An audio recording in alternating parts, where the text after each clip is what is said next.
up on the time because I don't have any way to tell when we're 45 minutes in. Okay, no problem. Just And come back. we are live. Good afternoon, everyone, or good evening, depending on where in the country you are. I'm very disappointed that Cobb is not with us live tonight, but at 117, we thought it was probably too dangerous for her health and yours. So we are doing this virtually, but my hope is that May, who has been, well, anyway, for various reasons, has not been able to get to the pen during COVID and the rest. We hope to get her here this fall. Meantime, here's her new book, A Likeable Woman, with a really, did people wear bathing suits like this? I'm fascinated. I don't think anymore. I think that's sort of like a nod to the 90s kind of. Yeah. Hi, Barbara. Thanks for having me. You're so welcome. I'm just struck with the engineering of the the bra here. And I thought to myself, I wonder seriously if anybody wears one like that anymore. I haven't seen one in a while. Yeah. Right. But anyway, it is indeed, cool blue by the pool and looks great. Once again, May has written I don't know what would you call this book? A dramedy? I think so. I think it's more dramatic than my others, which were, more salacious and just women behaving badly. This one is definitely more into like dark women's fiction / suspense. I really went there. It's like the most emotional thriller I've written. Yes, no, I can definitely agree. And unfortunately, part of the reasons to read this book are things we can't discuss today because they will be awful spoilers. But it really is gripping as you read your way right to the end. Now, I had an interesting event earlier today, May, and we were talking about locked room mysteries. And the authors pointed out that a impossible crime or a locked room mystery is a cat and mouse game between the author and the reader. It's not between two characters in a thriller, but it's the author saying, I've created this puzzle that you can't solve, and the reader going, yes, I can, back and forth. And I had really thought about that, that because cat and mouse is used so often just in the context of thrillers, that there were other kinds of cat and mouse. So do you think that you were in part playing cat and mouse with the reader in this? I was trying to more than my others. I really wanted to challenge myself to write more of like a closed circle, Agatha Christie, or, like Ruth Ware in a dark wood type mystery, something more traditional than my others, just to see if I could, to do something different, to try to keep it fresh. And in this one, like, unlike the others, well, I guess I did know the villain in Summer Darlings, but I knew who it was from the outset. So I was, playing cat and mouse as much as possible. Well, I think you succeeded really well with A Likeable Woman. Do you feel like, at this point, you're pretty much obliged to be writing about women in Texas? That's funny you mentioned that. I do feel that way. However, the book that I just finished and I'm in edits on, it's actually set in Hollywood. Aha. Yeah. The main character's from Texas, though, because I couldn't completely leave it behind. Right. I get it. You can't really leave your landscape. I read today that actors are thinking about going on strike in support of writers, in which case Hollywood, for the first time, and I can never remember, which is a long time, like 80 years, might shut down. Yeah, I think it will. I personally think it's a good thing. So the writers, Yeah, no, I don't disagree. I mean, the fallout of COVID and other things like advancing technology are moving so fast that it's really hard for the paradigm of 3 or 4 years ago, even, to keep up and adjust. I mean, the book world is all disrupted, and it doesn't help with all the political stuff going on, with book bans and all. And now the UPS strike, we were heading into the biggest and busiest August we've ever had, because usually it's like this orphan month. And now, the whole shipping system may crater if in fact there's yet another strike. So I feel like every day, you have to look around and wonder what's gonna hit us next. I know everything feels a little unrelenting right now. My best friend and I say, like, what's the new manhole today that we're going to fall through? Very true. There was something in the local news. Apparently, some woman actually did fall into one, which is not that funny. Out west here, the climate change is creating, so many weird things happening. But she apparently fell down this giant hole, and they had to employ the firefighters and everything to lift her back out. So when you say what manhole, there Yeah. might actually be one. Yeah. And there's a literal one now. So that's Indeed. So let's talk a bit about, we could at least set the scene. So do you pronounce it Kira or Kyra? Kira. Okay, so tell us about Kira.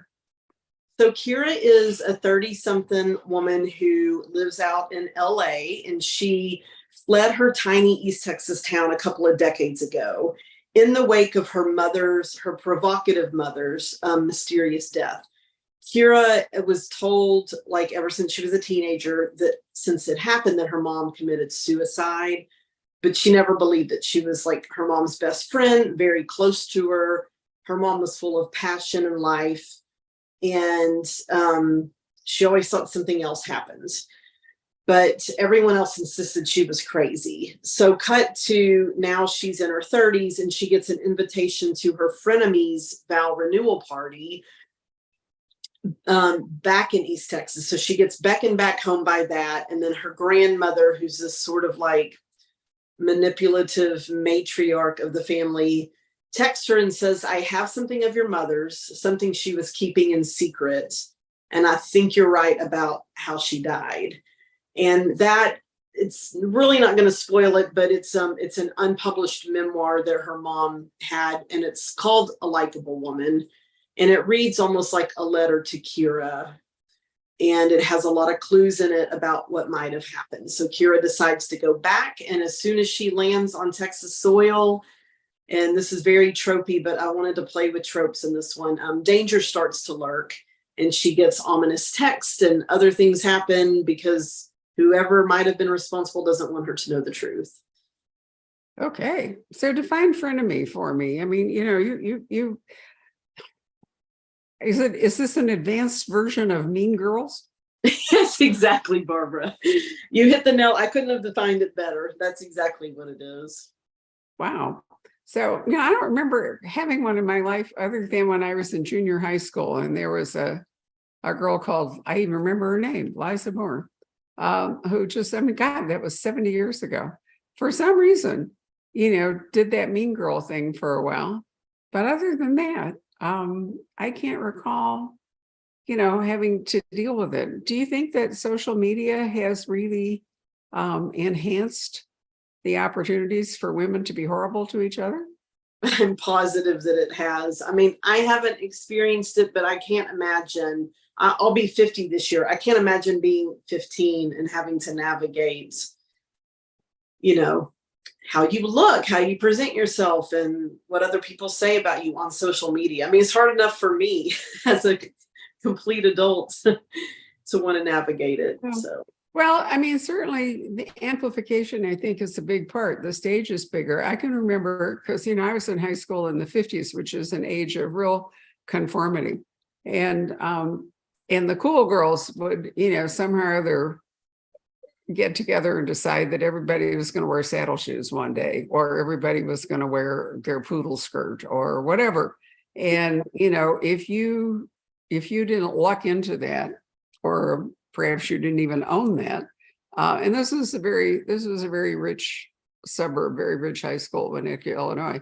So most everybody was affluent enough. It wasn't like, there was going to be some huge class distinction between the people who could afford saddle shoes and the people who couldn't. It was more about if you were keeping up well enough to have nagged your mom to buy you saddle shoes, and then lucky enough to remember to wear them that day, because if you wore them on a different day when everybody else was wearing penny loafers, you'd still look like a dork. But the thing is, it was contained to the high school.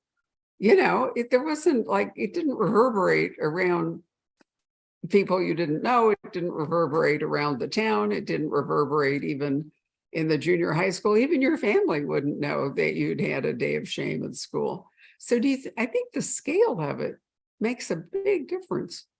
I never thought about that, but I think it's absolutely accurate. And now every time I talk to you, whenever you say something, I'm like, ooh, I want to write a book set in that time in a Matt place.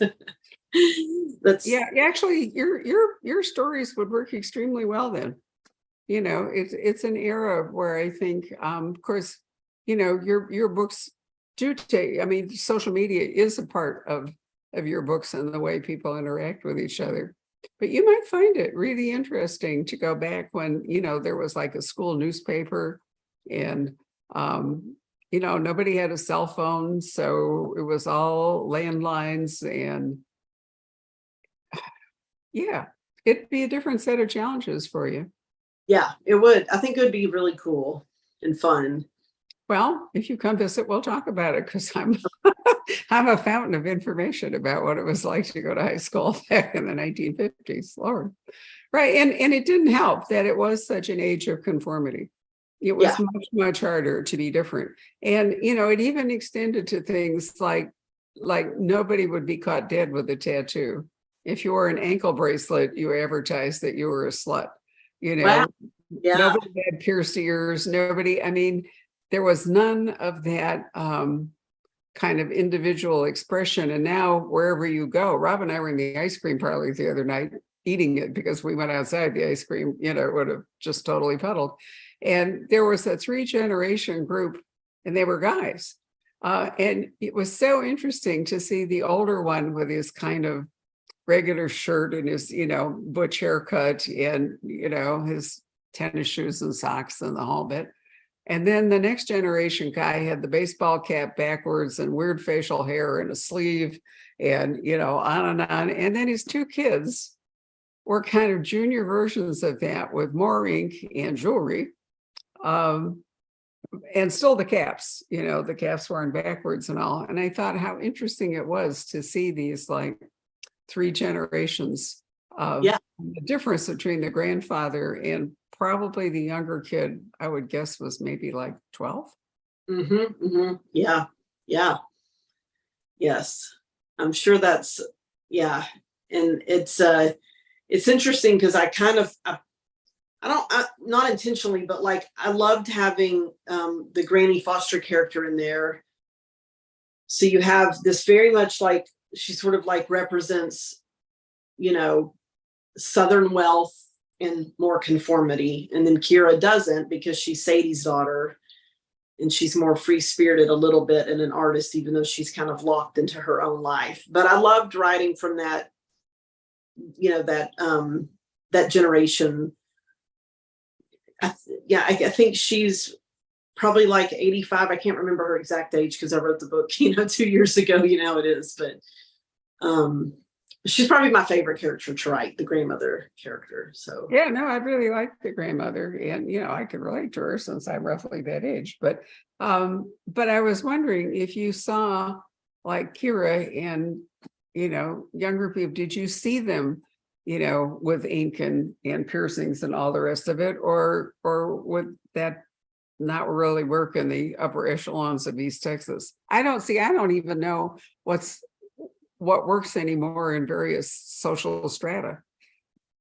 I think for her, probably not.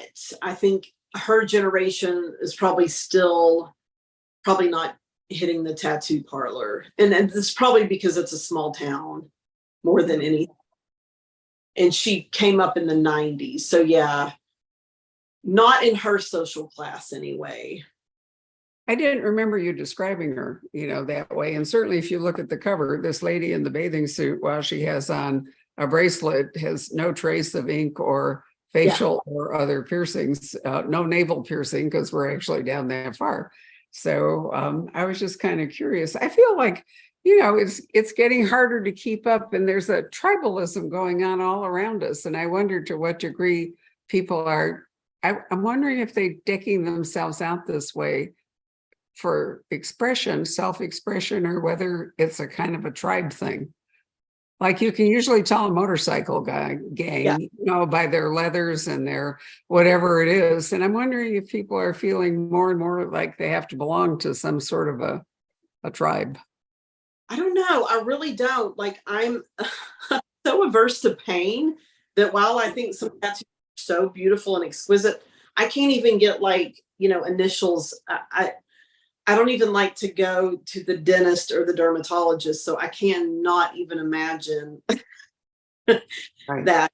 But a lot of my friends have them, and some family has them, and yeah, I'm just a wimp, Barbara. I don't know.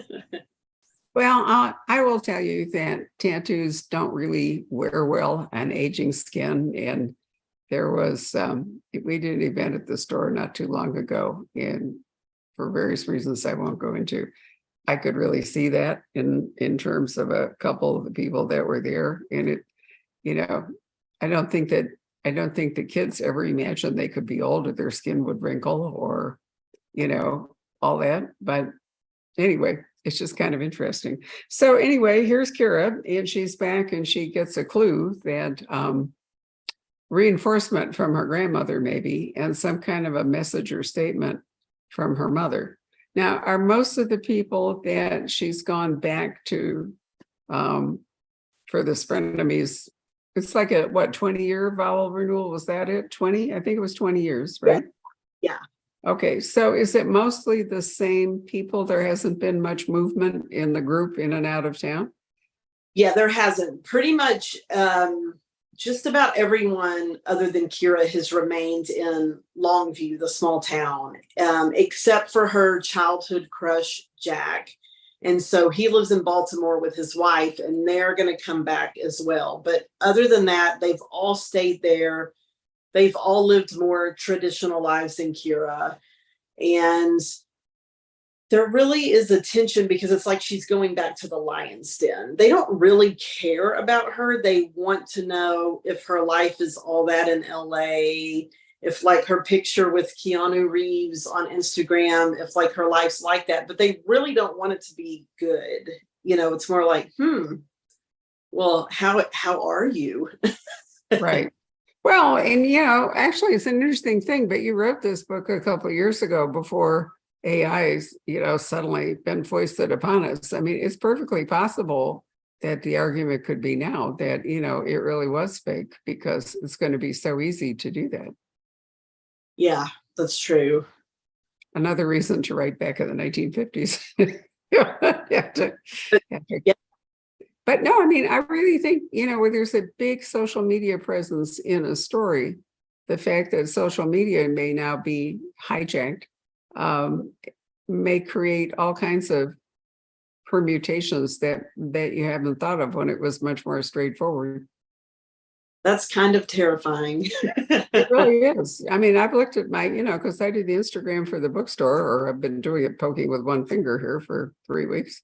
And I really can hardly believe the change in the stuff that goes by in the Instagram feed. There's clearly fake political stuff. There's, an infinity of reels about dogs and kittens and, all this other stuff. And the whole reason for Instagram, and also almost everything is monetized. So it's like one product and, click here sort of thing after another. It seems to me that the original point of Instagram, which was to share photos with your friends and your family, has largely been hijacked. Yeah, that's true. It has. And I don't, I know everyone's kind of going to different platforms, and I should probably like get on TikTok more, but I find that very overwhelming. So, Well, TikTok's going the same way. I mean, it's being overtaken by influencer. I mean, who knew that you could be, make a career with a fairly high salary by making videos for TikTok? But I mean, it's extraordinary. And so there's a ton of advertising in it. And now the people running Book Talk, I think it is, are starting their own publishing group because, they've got a captive audience. And I didn't know that. yeah. So, I mean, none of the, look at Threads versus Twitter going on. You're right that there's so many more of them proliferating as one of them gets corrupted. It's not at all clear that the next version, Twitter stage 3 or something, now Threads, will be any better. So, I have a simple answer to it. I don't do social media. I do Instagram for the bookstore, and otherwise I have absolutely no social media. So all the anxieties and terrible things that I read about don't affect me at all because I don't really care. I love that. I wish I could do that. Well, that there are some advantages to being old. One of them is you feel like you can do whatever you want. But no, it's an interesting thing. It's a challenge for running a business, as to how much of that but I think it's a challenge for an author, particularly an author like you, writing, stories about contemporary women in difficult situations. And you can't really avoid the influence of social media on them in the communication channels and all the rest of it, the shaming possibilities, the bragging possibilities, it used to be, if you were a cool kid in high school, people didn't speak to you, but they block you on Instagram and they ghost you and all these things. And there are a lot more ways to be mean than there used to be. Oh my gosh, that's like a quote. That's like, I might have to steal that and put it in my next thriller. There's a lot more ways to be than there used to be. That's brilliant. That's true. And it's only in reading books like yours that I even know that, because my regular life doesn't really incorporate any of this. So it's very good for me to, to read what authors a generation or two younger than I am, what you're writing about, what your concerns are, and how people are relating to each other. For me, it's not just the story, it's really kind of an education. That's interesting. And I feel like I'm, I don't know how current I am, but it's interesting that you say that, because in the book I just finished, the woman, and it fits in with her character, she's kind of not on social media. And I think like subconsciously I was tired of that. And I wanted, so we'll see. Are you there? Yes. Can you hear me? Okay. Sorry. I couldn't tell if you cut out or what. No. Well, anyway, so here's Kira getting back to the story. She's come back to East Texas, her wealthy small town with roughly the same social structure and the same people that she knew before she left. And her grandmother, who's kind of a doyen, who might now be taking Kira's point of view about what happened to her mom. Yes. And the other person coming in, and a pivotal character in this story, is Jack, who was Kira's childhood friend, right? Yes. Yes. Yeah. And Jack is really her only ally in this town. They were very close. They lived on the same block, like the same circle. They were the same age. She always had a crush on him. And then after, her mom died, she left all that behind, but she would stay in touch with him. They would text.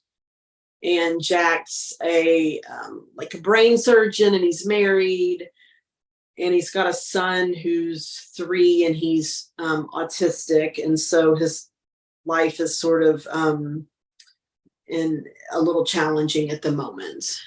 And his marriage is a little bit on the rocks, which Kira's not like that sad about.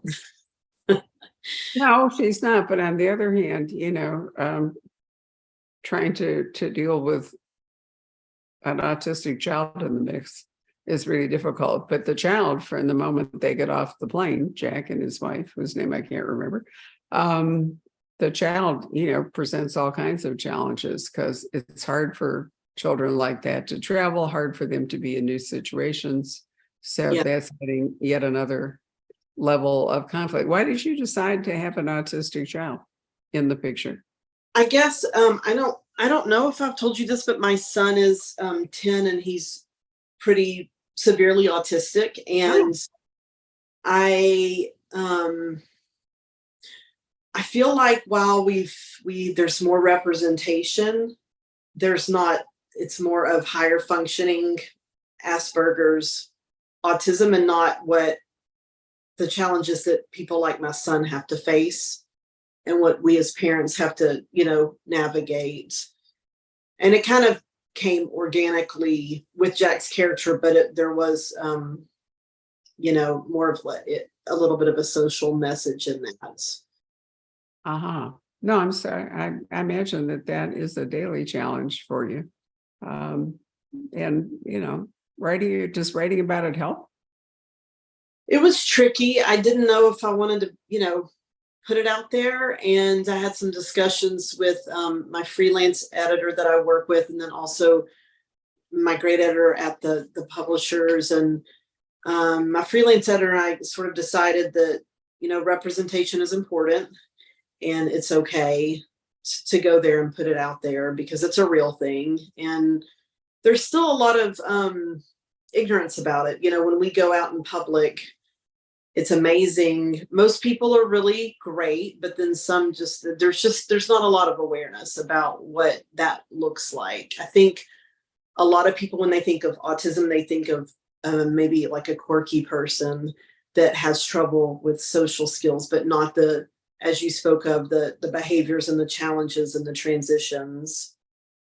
And I don't know, I wrote a piece for the Washington Post about it, and that was very cathartic, even if I had a lot of trolls come after me about it. It was, I think it's important to talk about, and it is a little bit of a release probably for me.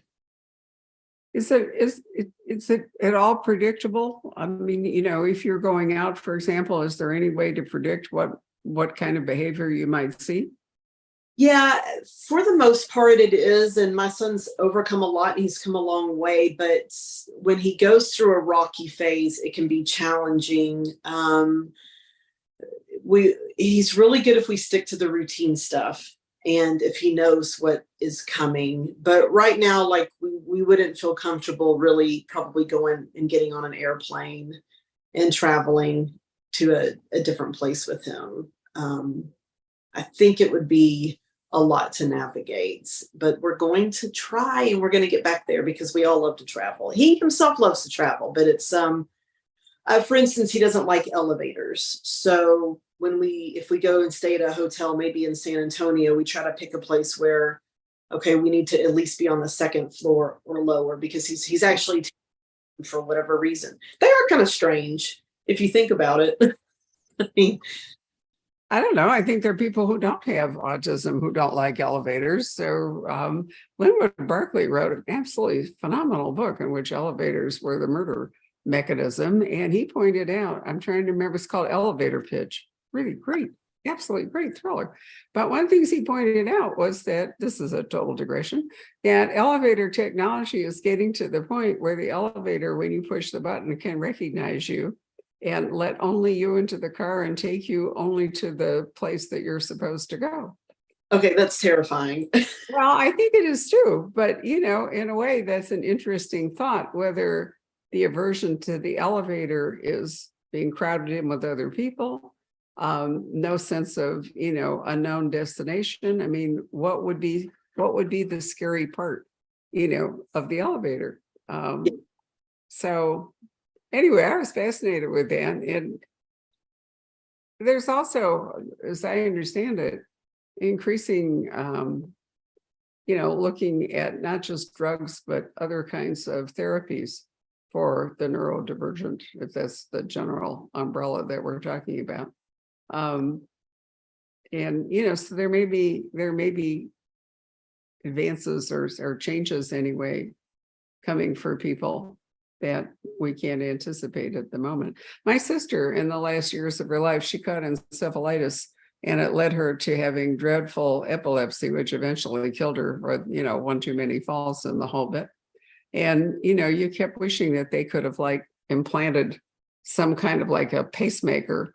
And now I guess they can, that there are implanted pacemaker kinds of things for people with epilepsy that try to regulate it's all bad electronics, to. Yeah, I'm so sorry to hear that. That had to be very It was terrible. awful. It was awful for her, but it was awful for all the rest of us too. Yeah. And at that point, every 2 or 3 years, it seems to me that medical help, doubles, and new ideas come along, and there's an increasing amount of research into the brain and how brain signals, whether it can help paraplegics or whether it can help regulate epilepsy, or all the different things that are possible. So, I can hardly believe, we're lucky. We live right here with the Mayo Clinic, and my husband and I belong to their concierge medicine program. And I can hardly believe how high tech, the whole thing is. The surgery is, for example, it's arthritis. If you're female and old and you've used your hands a lot, sometimes the ligaments don't hold up. And so my thumb had to be basically taken apart and put back together, and a big piece of it taken out. And, the ligaments reattached and the whole thing. And you would think that would be, months worth of work, but they're able to cut it down to under a month, and, do all these things to make it work. The cast is made out of fiberglass. It's not plaster. I had a choice of 14 colors for my cast. Isn't that exciting? I could have had purple or fluorescent green or turquoise. They did say that black would show the dirt less, and so that was their recommendation. But if you wanted to flirt around, you could have all kinds. And I was remembering the days of plaster casts, when I was young, and you fell out of a tree and broke your arm or something, and you got this white lump. So, Yes. Yeah. Right. And the reason we're talking all around it is that we can't really talk to you about this story, because unfortunately, now that we've set it up, if we say almost anything, it's going to spoil it, because, you hear the questions. Was Kira's mom murdered? If she was murdered, why was she murdered? And if she was murdered and you know why she was murdered, then you might know who it was. And it's a pretty small group of suspects. As May said, she was emulating kind of an Agatha Christie village or country house murder. So we can't really go any farther, because then we start giving away spoilers. And it takes May, let me see, how many pages here? 370, no, not quite. 385 pages, no, 65 pages to bring this book to a conclusion. So there's a lot to travel in all here. So tell me about the notes, because you have some really nice notes about people who helped you. And one of them I saw that you mentioned is our dear friend, Luis Alberto Uria, who's a big fan of Patrick's. He's so great, right? He is. He's lovely. Patrick did an event with him not long ago. And you say that he saved your writing life years ago by inviting you to the cabin. What was that? Yeah. So, that was so magical. I went to one of his readings at Book People, and I was getting him to sign my book. And I don't know if he just picked up on my desperation or what, but he said, "Are you a writer?" And I said, "Yes." And I told him about the nonfiction book I was working on. And he said, "Ah." And then he wrote down this email address. And he said, "Email this person, and I have this secret online writing group." And I was like, "What?" Because I'm such a huge fan of his. I couldn't believe it. And it was this place called Cabin 20, and it's no longer. And we mainly hang out on Facebook. I mean, I'm still in touch with everyone, but it was probably 30 of us and 20 who were very active. And anyone from, maybe like someone who's 25 to someone who's 75, people who've been published to people who've never even, written that much like me at that time. And Luis was kind of guiding us, and he would share. I remember he shared this incredible essay he wrote. I'm going to botch the title, but Mr. Smith is in the title. Anyway, it's all about battling that inner critic. And an interesting thing was I was very blocked with my nonfiction book, and I wanted nothing more than to write and to finish. And one thing that was big in the cabin was haiku. So we would the 5, 7, traditional, and that really unlocked a lot for me. And then the next thing I know, I was writing more. and we would check in with each other almost daily. And Luis was kind of fading out a little bit because so busy. But some of my best writing friends I met there, and we're still in touch. And it was really so magical. And I feel like without that, I don't know that I would have found my voice and gotten over, getting out of my own head. So I have so much gratitude to him for letting me be a part of that. Wow, that's a wonderful story. He is an absolutely delightful man. Patrick edited an anthology some years ago, and Louis' short story won the Edgar. Oh, wow. Oh, Yep. that's amazing. And I suspected, for reasons I won't share, that Louis had won the Edgar, and I tried to. Are you listening to this, Patrick? Because I tried to get Patrick to go to the Edgars. I couldn't actually tell him why he needed to go, but I really did want him to go, and I was happy to send him there. But he didn't. So when Louis got his award, there I was, sort of representing the Poison Pen. But I was so pleased for him because, that's a real career, not milestone, but it's that kind of recognition is great, for an author to win a major award like that. Not all of his books, in fact, I don't think many of his books are actually crime novels. I mean, No. so the new one is, based on his mother's choices during working in the Red Cross mobiles in France, in the Western Front, in World War II. And, he's written books about the Southwest and his heritage and so forth. So he's a very versatile guy. Yeah. And I'm always impressed that people can write short stories and novels, because I think they are so different. And I'm always amazed. Somebody like Jeffrey Deaver just astonishes me. Oh, me too. I don't. I've written one short story in my life, and it was when I was 20, and it was because I had a dream. I would get crippled if someone and terrified asked me to write a short story. I even have a hard time with writing, essays in short pieces. I find them so much harder than like an 80,000 word novel. I hear you. I'm trying to remember who wrote that famous line, it was, I think, somebody like Robert Benchley, although I could be wrong. But anyway, he said to somebody once, he said, I would have written shorter, but I didn't have enough time. Or words like that, which is really true, because, to really do well, you have to pare things down, you have to edit it and pare it down, take out all those words that readers skip. And, if you're writing a short story, you have to have just a focus on the single plot. You can't digress all over the place. Yeah. But it's interesting to me that somebody who can do that can then turn around like Jeffrey and open up and write, a great big book with lots of characters and plot points and the whole bit. So it's so interesting. Our brains are all wired so differently. They are. And then Luis, I'm sure you've witnessed this. The last time I saw him at Book People was for, I don't know why I'm spacing on the title. It was the one right before the pandemic that came out, The House of Broken Angels. And he got up a chapter completely from memory. Wow. And it was in he's like an actor up there, performer, and the whole room was just holding their breath and mesmerized. And I was like, I don't know how, I could never remember a whole chapter. It was long and fascinating. Well, and so much more interesting than having him reading it. Yeah. Yes. Acting it or declaiming it is, because I've thought for years that the most boring book events were when the author is reading.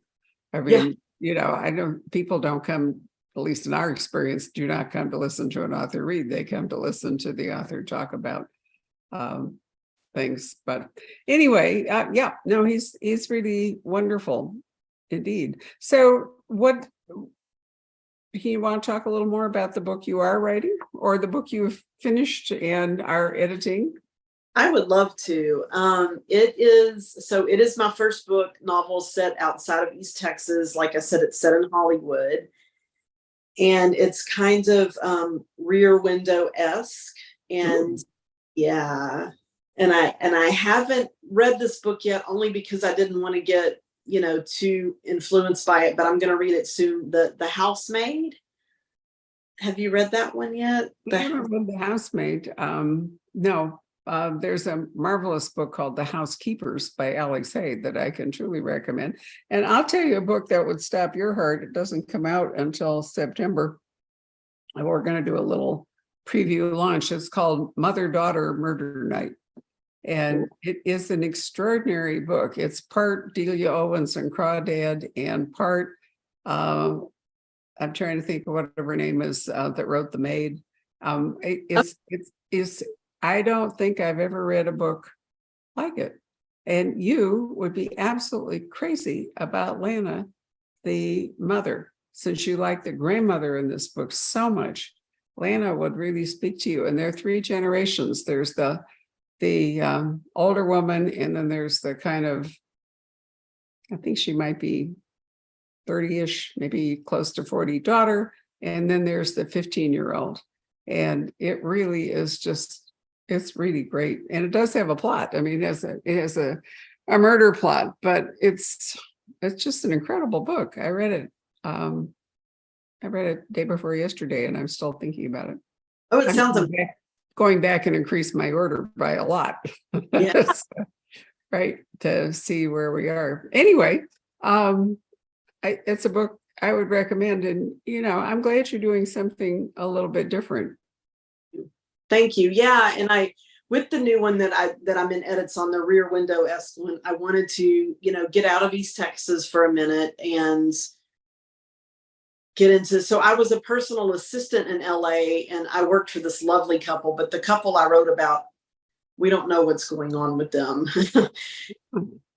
And I love, I love the woman in the window so much, and I love sort of the nods to film noir in that book. And I wanted to,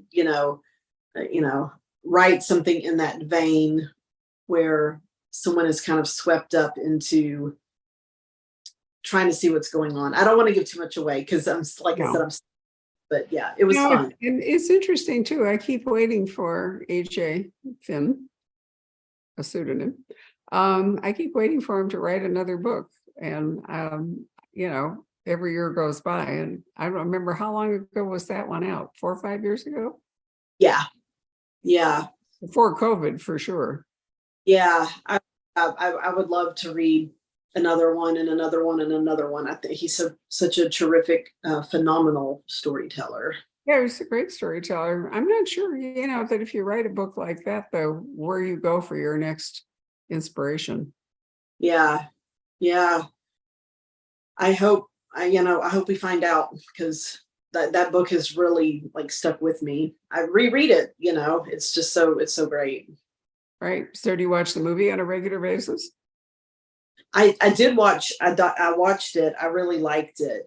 It's funny, Barbara. I don't really watch that many movies or TV shows at the moment. I find whenever the kiddo's asleep, I want to pick up a book and stay current. And so I'm the rare person where TV won't win out to a book, but and there's also a stack of books to blur, but I'm always wanting to read those because I like to read things before they come out. And if it's for a friend or writer I really admire, it's such an honor. So I'm kind of behind on a lot of shows and whatnot. Well, I'm not surprised by that, but I mean, Rear Window is such a classic. If you're writing something in that style, it seems to me that you almost have to, you have to reacquaint yourself with it. Yeah.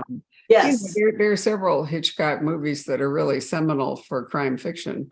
I mean, not just as films, but as storytelling for crime. He was a master of some of the things that, we see in current crime fiction. Not just Rear Window, but I'm trying to think of.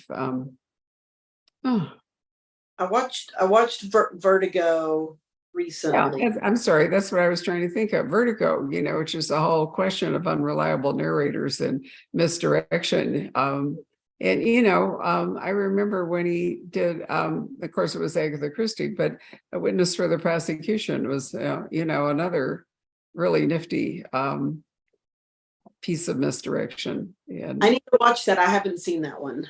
it's wonderful. And these are older actors who have a different style and so forth, but really worth appreciating. But I think, for the kind of storytelling you want, it probably is useful to watch something like that every now and then. But I know what you mean about reading. It's a quiet place. And, whenever I have a chance, that's what I prefer to do, is settle in with a book and not leap online or scroll through Instagram or, watch something on TV and avoid politics at all costs and, like that. Yeah, absolutely. And I did for this book, I did rewatch all the great like 90s erotic thrillers like Fatal Attraction and Sick Instinct. And I love those because I don't know, there's something timeless about that. Well, absolutely is. I mean, those are just modern version of stories that you could read. When I was in college, I had a French minor, and we read things like Les Liaisons Dangereuses, which are 18th century French. And believe me, the dynamics of the story were very similar to the kind of thing you're talking about in Fatal Attraction. With a lot of cross-dressing, I might point out. Yeah. So a lot of fun. I did an interesting talk yesterday with Kate Moss, who has a wonderful new book out called The Ghost Ship, which you think is really about pirates, but it's not. It's really about women and the republic that sort of republicanism that prevails on a ship, especially a ship captained by a woman. But, I said to her, the things that come to mind when you're talking about being at sea for a long time, especially with women, are, what are the things that readers are wondering about? They're wondering about diet. What did they eat? They're wondering about hygiene. How does anybody manage that? And you wonder about sex. And Kate pointed out that, for centuries, people were never seen naked. They only had maybe one set of clothes. They didn't really wash all over, so you could get away with a lot of stuff because you were never undressed. Oh, that's true. Yeah. Which I haven't thought about, but it's really, very, very true that you could manage that. Whereas today, in the kind of clothing we wear, it's virtually impossible to do something like that. Oh, yeah, definitely. So, Patrick, we are devolving into so many asides here because we can't talk about the book. We probably should bring you in and see if there are any questions. Or you can come and talk to us about Luis Alberto Urrea because you're a big fan. Yeah. Can you see me? Am I on the screen? You're fine. I am? Okay. There we go. Yeah, no, he's great. He's really, really such a wonderful writer. What was the story he won the Edgar for in that book anthology that you edited? Oh, it was called Amapola. Hmm. And it was really, really great story. Yeah. Why was it a great story? It's interesting because some of the most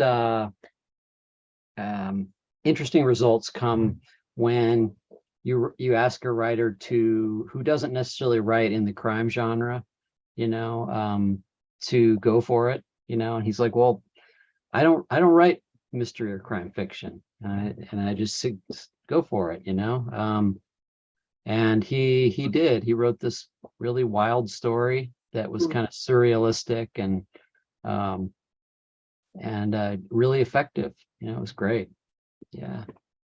I don't know if I could say why it's great. It's just it's just his writing and his style and and the unexpected and the unexpected. Yeah. And he did a really great one for the Highway Kind as well. Kind of a psychedelic story set in Mexico. He's really something else. Yeah. I would like to see him write a straight crime novel. I know he reads a lot of crime fiction. Yeah. And he could write a knockout crime story. Yeah, like he can write anything. It's the novelist Sarah Bird once said of Luis, she said, "I'm just honored to share the same alphabet with him." And that's how I feel too. That's really a nice thing. I like that. That's a great way to put it. So do we have any questions from the audience, Patrick? Let's see. Do you have any questions? May, I was going to ask you, do you know Joe Lansdale? I do, yeah. We were just on a panel at the Texas Book Festival together, and we had the best time. We were like cackling, and I mean, we just it couldn't. Yeah, he's a big hero of mine because he's from East Texas too. Right. Nacogdoches, right? Yeah, yeah. So right down like this, like an hour from my hometown, Where is your hometown? Longview, Texas. Longview. Okay. Where is Just that in relation to Nacogdoches? it's like an hour north. North. Okay. Yeah, Yeah. yeah. Yeah. Those- Nacogdoches, really interesting, a real interesting history, as sort of a crossroads of all these different trails. yeah, And so, lots of traveling medicine shows would come through there, and revivals, and of course, that made a big impression on young Joe. yeah, yeah, for Yeah. sure. Yeah. And he's from Gilmer, which is even closer to Longview, and so we had a lot of laughs about that. But it's a really East Texas is just sort of like this very obviously he and I are both obsessed with it. It's very noir part of Texas because you have this lush, insanely like deep, thick piney wood forest. And it just the minute you cross into it's called the Pine Curtain, there is a vibe. And some bad stuff has happened there.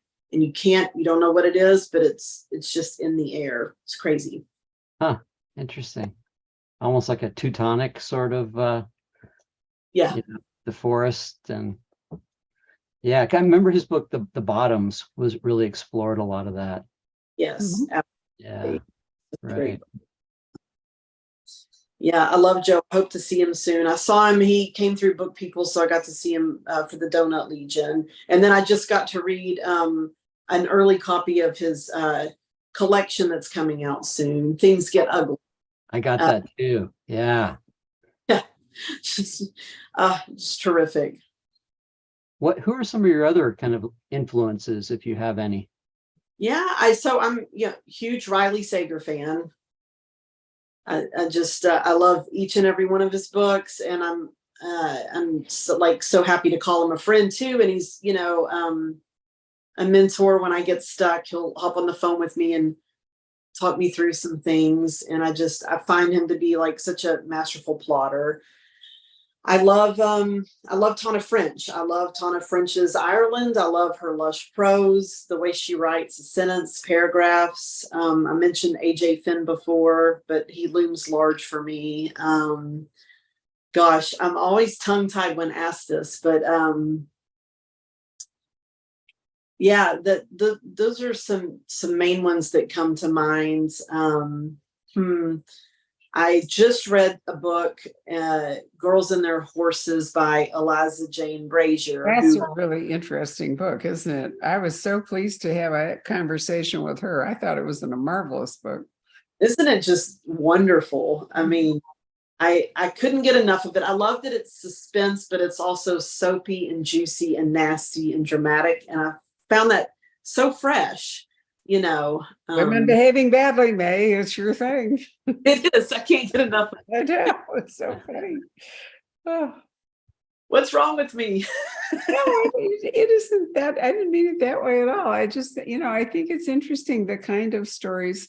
See, I'm actually attracted to more linear stories because I have a logical mind, and so I really like police procedurals and private eye novels. That where there's something happens and then you kind of move forward towards working it out. So I'm not as crazy about the twisty kind of a thing because it just my mind doesn't go that way, I guess. Whatever it may be. Yeah. Interesting. Definitely you want to read Mother-Daughter Murder Night.